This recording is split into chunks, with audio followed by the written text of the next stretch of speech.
Olá e seja bem-vindo. A sanha arrecadatória do governo Lula não é segredo para ninguém. Como disse o senador Marcos Rogério, parece um plano de vingança de Lula contra os brasileiros e setores importantes do Brasil. Exemplo disso foi uma medida provisória, apresentada pelo ministro Fernando Haddad, que afeta diretamente as atividades industriais em vários estados do país, principalmente no norte. Veja o que diz o senador Marcos Rogério.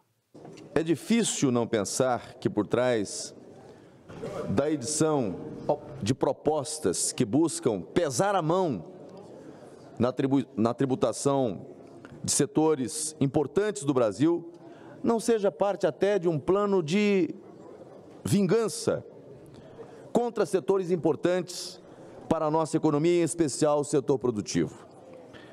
O texto dessa medida provisória, apresentada pelo ministro Haddad, afeta diretamente as atividades industriais dos estados do Acre, Amazonas, Mato Grosso, Pará, Maranhão e do meu estado de Rondônia.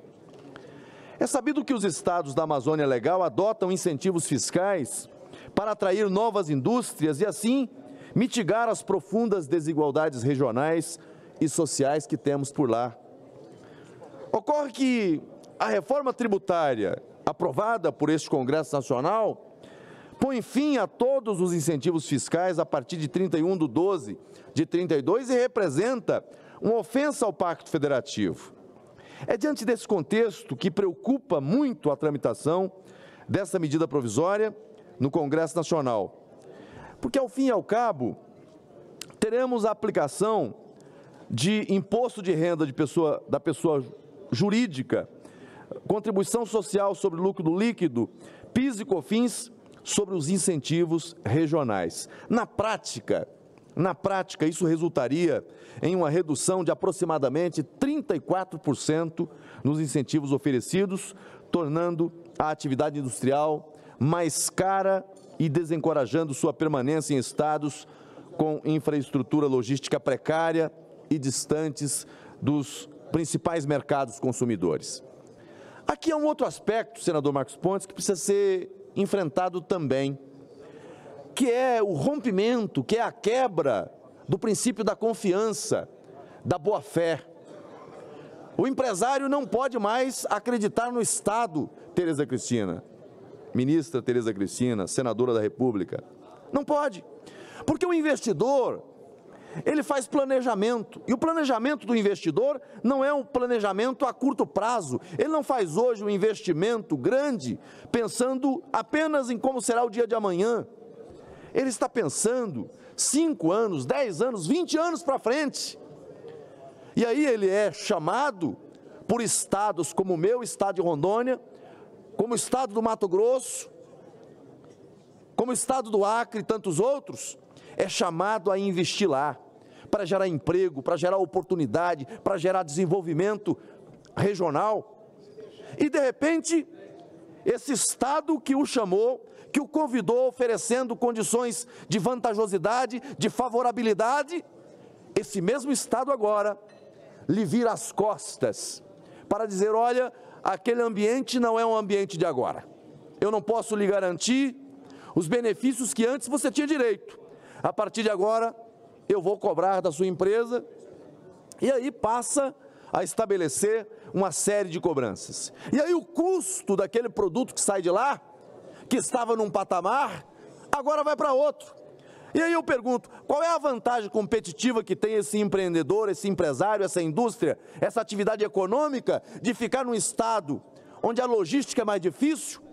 E aí eu não falo apenas aqui da questão, as condições de infraestrutura apenas, de boas condições de uma rodovia, a distância é um fator, os modais de transporte são outros fatores.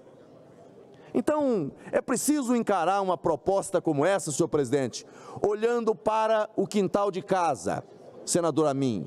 É preciso encarar uma matéria como essa, que vai pesar para quem está lá no estado investindo, gerando emprego, gerando oportunidade, desenvolvimento para a nossa região, olhando para o quintal de casa.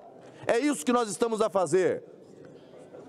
Se o governo está preocupado e deve estar preocupado em cumprir as metas o que já me parece algo que infelizmente não vão conseguir cumprir, nem desse ano e nem do próximo, ele tem que melhorar a sua governança, tem que ter a capacidade de administrar melhor os recursos que tem que ter a capacidade de cortar gastos, cortar despesas e não inchar a máquina, e não querer gastar desenfreadamente e, para pagar a conta, terceirizar a fatura para as indústrias, para o comércio, para os serviços, para quem está lá na ponta gerando emprego, oportunidade para os brasileiros.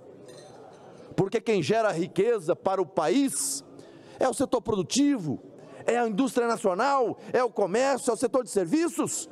O governo gera gastos, despesas. É importante o governo? Claro que é.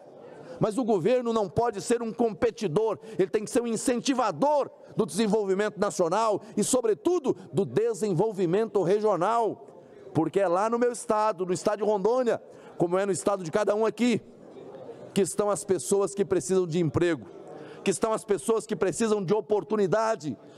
Então, se a agenda do governo é uma agenda que majora impostos, que aumenta imposto, que tira vantagens de quem está lá gerando oportunidade, a minha posição aqui é não apenas votar não, mas é vir a essa tribuna e dizer: com essa pauta eu não concordo. E veja, eu quero dizer aqui muito claramente, a oposição no âmbito do Senado Federal, em diversas ocasiões, votou matérias encaminhadas pelo governo, matérias que dialogam com interesses do país, têm o nosso apoio, mas matérias que vão na contramão do interesse nacional, que vão na contramão do desenvolvimento regional, não contem comigo, não contem com a oposição. Nós não fazemos oposição contra o Brasil, nós fazemos oposição contra aqueles que querem fazer mal ao Brasil.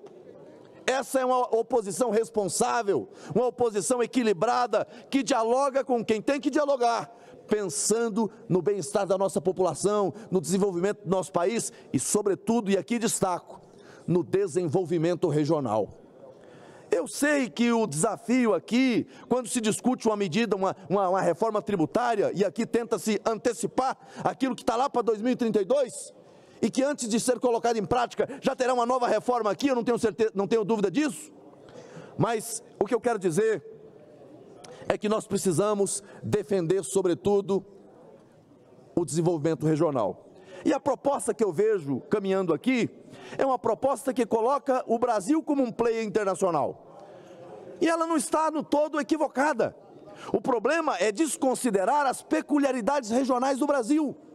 Pensar uma reforma tributária que se aplicaria uma França, mas que não cabe ao Brasil, é algo que nós temos que refletir.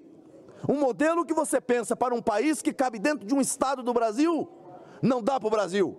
O Brasil é um país de dimensão continental, com regionalidades, com suas peculiaridades, desafios, e que nenhum de nós podemos nos julgar como desconhecedores dessas regiões. Eu conheço a realidade do meu estado, eu conheço os desafios do meu estado, e portanto eu quero dizer, senhor presidente, que eu vou votar a favor daqueles que estão lá em Rondônia, que investiram, que acreditaram, e que hoje o estado tenta puxar o tapete, mas não com o meu voto. O meu voto será contra essa matéria, em defesa de quem investe e gera emprego e renda no meu estado. Muito obrigado. O que temos percebido é que Lula quer um estado grande e inchado para atender a interesses políticos e ou para implantar uma ideologia estatizante, assumindo funções na iniciativa privada, funcionalismo excessivo, empresas controladas pelo governo e regalias de salários diferenciados para os compadres.